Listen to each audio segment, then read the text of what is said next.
Today's presentation topic is on interview attire. The title is, What Do I Wear to My Interview? If any of you have seen Step Brothers, you might recognize this picture. You don't need to wear a tuxedo to your job interview. So congratulations, you've written the perfect resume and you've landed yourself the interview. That's half the battle. Now you need to make it through the interview, more on the interview itself in later presentations. But for right now, the focus is on what to wear. A huge part of the interview is making the right impression by dressing for the part. Don't let a sloppy appearance stand in the way of getting you the job that you want. Looking sharp can go a long way in setting you apart from the rest of the candidate pool. Does it really matter? Yes. The way you look does matter in a job interview. It would be nice if we weren't judged on our appearance, but in the job interview, that's just the way it is. More than half of initial impressions come from the way you dress. If we think about the perfect interview world, they would only judge us based on our qualifications related to what we're applying for. But unfortunately, this is real life, and first impressions account for quite a bit. So dressing or appearing sloppy can sway the interviewer's perception of you in a negative or positive way. It's important to find the right balance for the job that you're applying for. You don't want to look overly formal, like in Step Brothers when they wore the tuxedo, but you definitely don't want to appear overly casual either. Dressing in a way that makes you uncomfortable is going to impact your confidence during the interview. So it's important to make sure that the press suit for your formal interview doesn't fit too tight or it doesn't feel right, making you feel unsure about yourself. You want to feel comfortable and confident. The way you look is going to impact how you feel and the attitude and image you convey to the potential employer. So there's a couple of different degrees of interview attire. There's business professional and business casual. We've got, for business professional, you can see that they have a business suit, a nice suit jacket or skirt suit, pantsuit, nice closed-toed shoes, minimal accessories, natural looking makeup, and then for business casual, again, nice pants, slacks, or a nice skirt is acceptable. And a nice blouse or button-up or a polo shirt. Those are kind of the difference, and you really do need to know your industry to know which one is appropriate.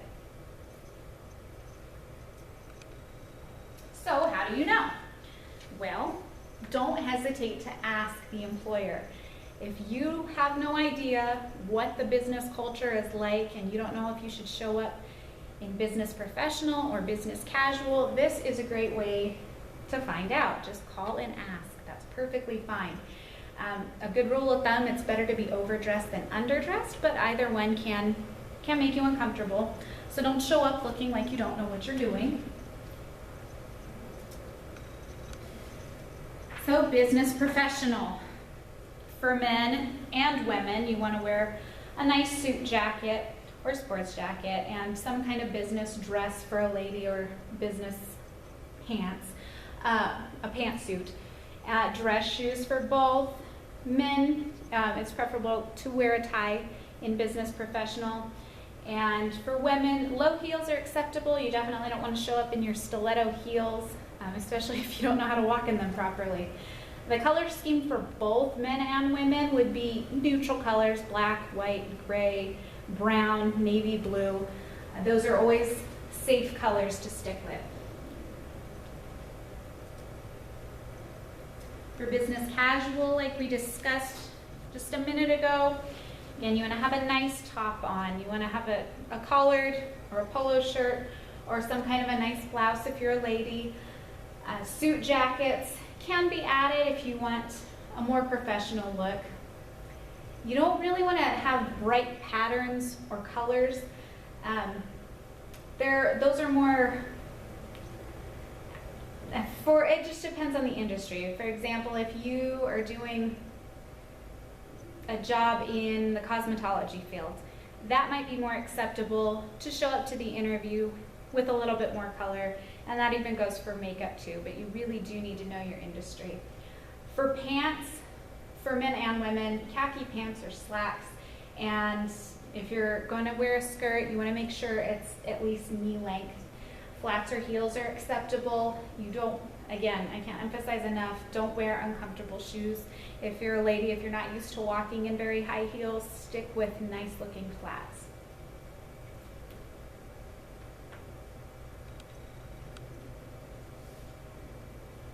So, the next thing to discuss is, what if you can't afford high-end clothing?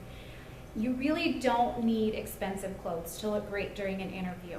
If you invest in a few versatile classic pieces, that can go a long way in creating a professional wardrobe. Essential wardrobe pieces can be mixed and matched to fit the occasion, and often these pieces aren't too expensive and can be found at your local thrift stores. Those are a great way to get nice clothes for a bargain. Another resource you might not be aware of is the interview closet that we actually have at the Salmon College Career Center. If you are in a pinch and you have an upcoming interview, we do have clothing donations. So you feel free to give us a call and we'll try to help you piece together a nice outfit to wear for your big day. Our number is 505-566-3423. So make sure you get a hold of us if you do find yourself to be in a bind. As far as your overall appearance goes, this counts for grooming and just the way you look outside of what you're wearing. So you want to make sure you wash your hands, make sure you clean out that dirt from underneath your fingernails. Another thing with washing your hands before the interview, you will probably be expected to shake somebody's hand, so you don't want to have, leftover sticky remnants of hair gel from that morning or lotion making your hands slick. You want to have a nice, neat hairstyle. If you're a lady who tends to play with her hair a lot, or if you're a gentleman who has long hair, make sure that that hair stays out of your face so that you're not fidgeting with it during the interview. Other things to consider might seem pretty common knowledge, but when you're nervous on your big day, sometimes you might tend to forget some basic tips like making sure you brush your teeth, use mouthwash. You want to be clean and fresh. Ladies with the makeup, stay light. You don't want the emphasis to be on your blue eyelids. You want them to focus on what you're saying, what your qualifications are. Don't forget your deodorant. Nobody wants you to come in there smelling sweaty. Also, strong smells in general. So that's even aside from body odor. You don't want to wear heavy perfume, to mask that body odor. Even if it smells great to you, somebody on your interview panel could potentially have an allergy, be very sensitive to smells, so be careful with the perfumes and colognes. And also, if you're a smoker, do not smoke right before the interview. If you can avoid it, do not smoke. That is a smell that some people can find very offensive, and it can be very off-putting. There have been instances where people have decided to not hire people because they smelled so heavily like cigarettes during the interview that they didn't actually want to hire the candidate. So aside from smells, women's earrings are acceptable for jewelry. We want to avoid body piercings. If you have a nose ring or eyebrow ring, anything like that, make sure you take it out. We had an instance of a woman at the Career Center doing a mock interview, and she had in a lime green tongue ring. And so that was very distracting during the interview. So from an interviewer's perspective, facial jewelry can be a distraction. So it looks unprofessional, and that's what you want to avoid during your interview. If you have tattoos, a lot of employers are getting pretty relaxed with tattoos and piercings, but during the interview process, you really want to put your best foot forward. So if you can cover your tattoos, that is in the best interest for you as far as how the interviewer will eventually perceive you. Other things to consider for accessories, you want to stay as modest as you can. So no dangly earrings or anything like that, nothing that's very flashy. Some women tend to like to accessorize with big, huge, chunky necklaces or big bracelets, and during the interview, it's probably not the best place to wear them.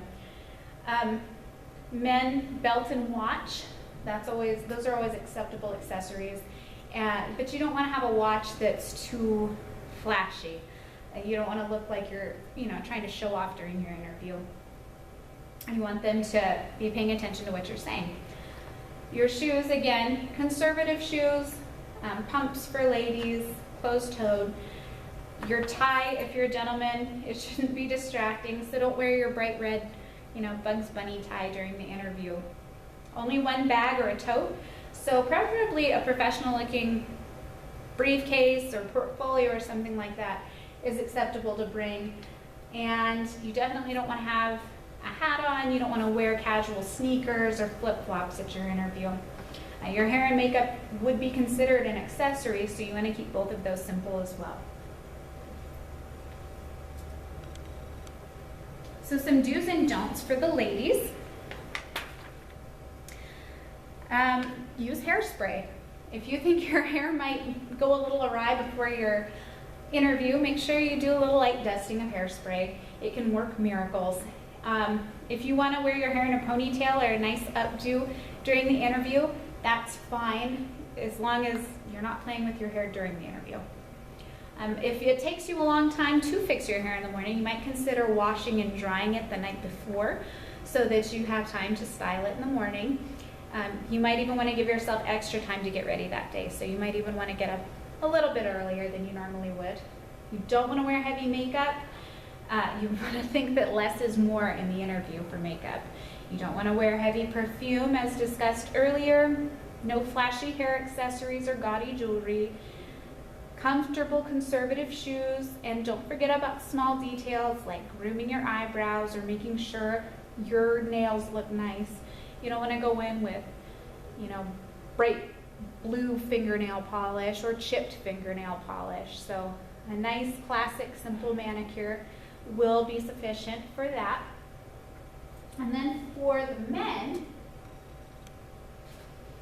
if you want to wear a watch, that's fine, but avoid wearing your sporty running watch or one that again looks too flashy. You want to have your facial hair neatly groomed, and your regular hair, the hair on top of your head. So you want all your hair to look groomed. Even if you have, a big burly beard, make sure it's not flying everywhere. Make sure there's no stray hairs running around.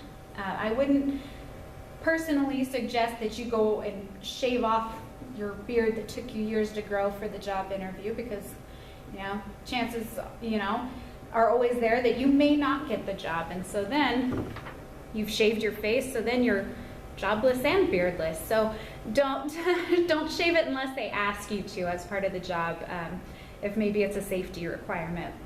You do want to wear, again, conservative colors. That goes for men and women. You would probably want to match your shoe color to your belt, and wear leather, lace-up, or slip-on business shoes.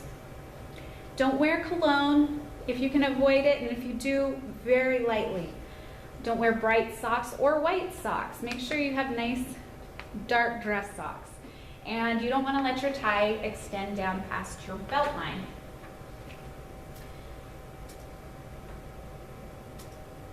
Some other general tips you want to keep in mind.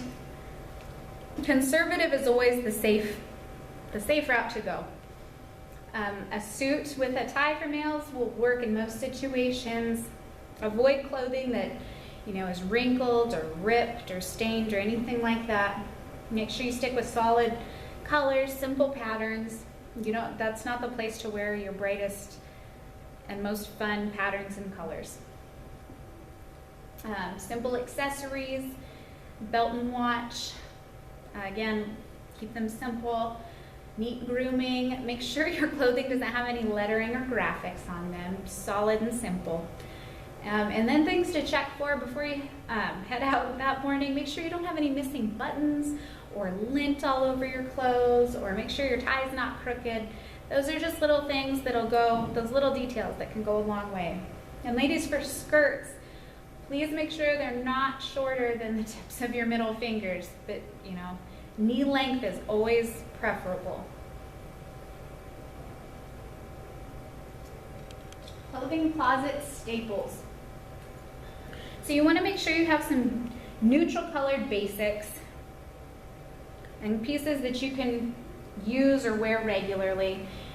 Simple classic accessories. And if you find a piece of clothing that you really like, buy different colors of it. That way you can start building your professional wardrobe. If you find, ladies, that you really like a certain type of cardigan, make sure you buy a few of them. That way you can always make things more work appropriate. Always make sure you go in with a warm attitude. You're never fully dressed without a smile is what Annie says, so make sure you top off that nice looking outfit with a nice pleasant smile. So once you do make it through the interview process, you'll wait and hear back from them, but in the best case scenario, you did get the job. But that doesn't mean you're quite done yet. So if you did get the job, you still want to make a good impression. So don't show up on your first day wearing your jeans and flip-flops, even if you've heard that the company culture is pretty casual. Make sure you kind of wait a little bit and get a feel for the institution you're working for, and then you can start to adjust your wardrobe accordingly. But you do want to make sure that you're taken seriously by your coworkers on their first initial impression of you. So it's better to be overdressed on your first day than underdressed, because you don't want to be looked at as unprofessional or not taking the job seriously.